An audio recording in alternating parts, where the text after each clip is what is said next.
Gibutiag ni Senador Risa Ontiveros nga wanted sa kasong financial scam sa China ang businessman sa Cagayan de Oro City nga si Tony Yang kinsa bag-o lang nasikop sa Manila International Airport sa milabayng semana. Ani ang dugang detalye.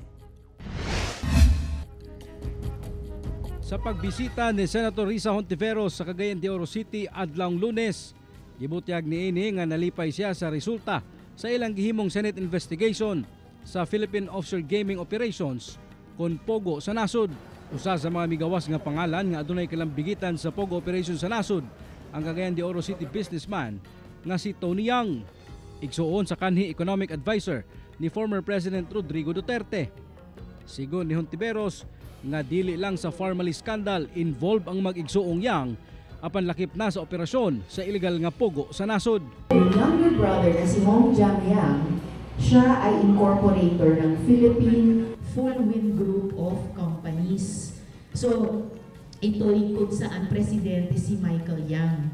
Corporate secretary ang isang Gerald Cruz.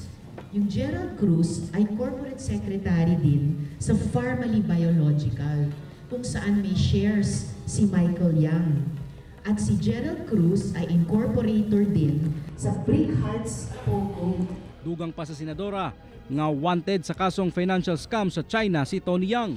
Busa mas ginapalawman pa kuno nila ang investigasyon batok kaniya ug sa mga igsuon niini. Lakip sab kuno nga tan-awon sa Senate investigation ang pipila ka mga negosyong gipanag-iyahan ni Tony Yang sa Misamis Oriental ug Cagayan de Oro City. Una nang gipatawag sa House of Representatives Quad Committee hearing si Police Colonel Salvador Adam, ang hepe sa Cagayan de Oro City, aron tubagon ang mga aligasyon nga adunay Pogo operation sa syudad.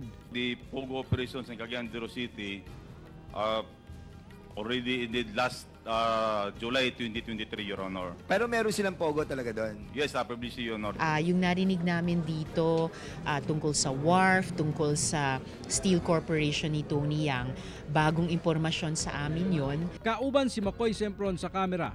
Ako si James Pauliap para sa One Mindanao.